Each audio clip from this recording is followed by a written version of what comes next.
Hi, this is Greg Johnson with resourcesforlife.com, providing you with another technology video update, this time in front of the New Pioneer Co-op, where you'll find good clean food, open from 7 a.m. to 11 p.m.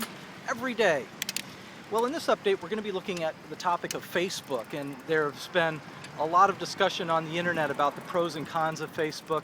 Someone just in the last 24 hours sent me an email with a copy of an article about the title of the article was the Facebook Exodus. And so what they were arguing was that Facebook right now is experiencing large numbers of people leaving the Facebook community because of a list of concerns, and then they provide this list of concerns. But they acknowledge at the outset of the article that the numbers don't represent this exodus, that there's still 87 million people using Facebook, and the article really is more anecdotal.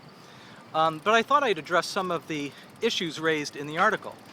So the person writing the article argues that people are leaving Facebook for a number of reasons.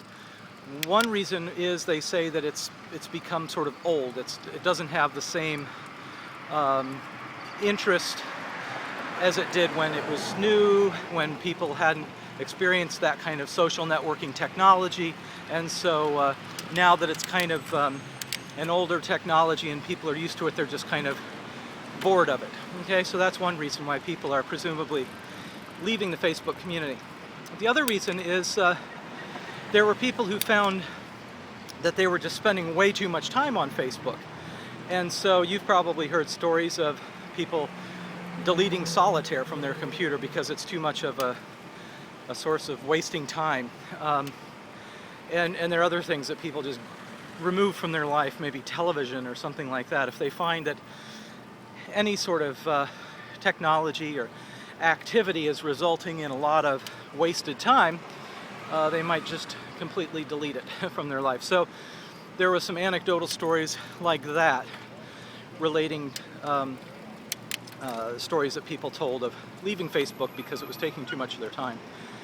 The other concern with Facebook was, at least one of these stories or anecdotal stories that was related, is one person said they left Facebook because it made them too much of a snooper, I guess, is what they said. So that it creates, presumably, or because of the nature of the technology and the way it's organized, it would theoretically encourage people to be what this person referred to as a snooper, or some people even use the term stalker, that, you know, people are kind of reading about other people's personal lives without really engaging in an actual discussion or an interpersonal relationship.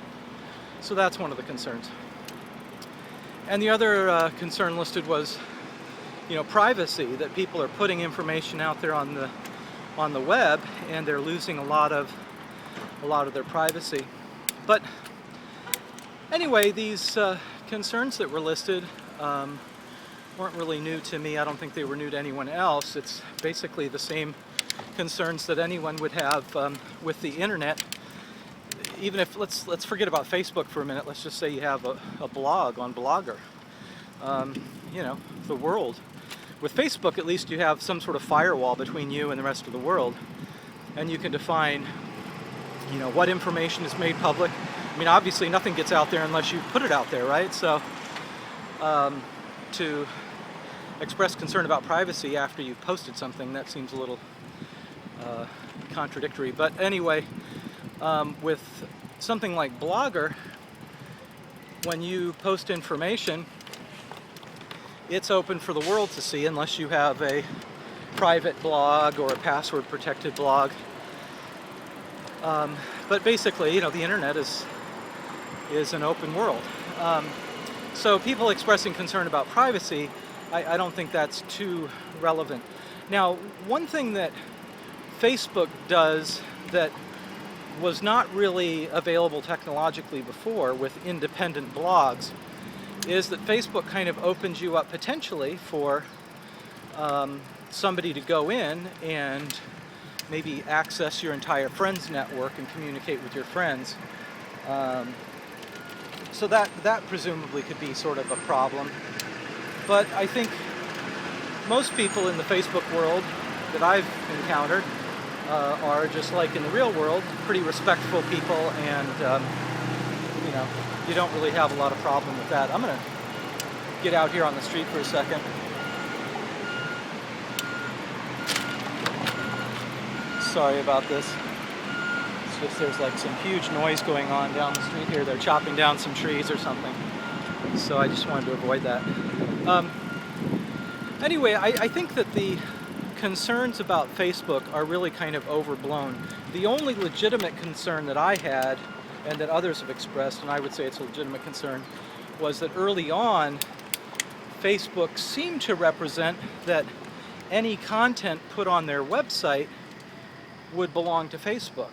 And so a lot of people were concerned about, putting their photography out there, music, writing, whatever.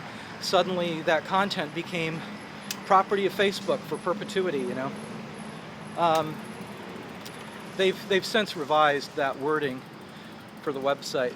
But otherwise, these other concerns about, opening up your privacy or whatever, I think that the internet essentially is has worse problems than Facebook on it.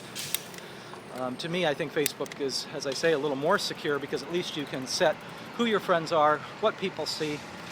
And as far as, people having access to your preferences and let me restate that, as far as, let's say, Facebook having an awareness of and a database of and a profile of your personal interests, well, so does Google and many other websites keep track of kind of what your basic interests are, and then they advertise to you based on that. So anyway, I'd be curious though to know who else out there has had positive or negative experiences with Facebook, and are there other social networking websites do you think work better, or is this just a problem in general with social networking that it does kind of create more of an open society and people's privacy by choice is a little bit diminished? So look forward to hearing from you soon. Thanks.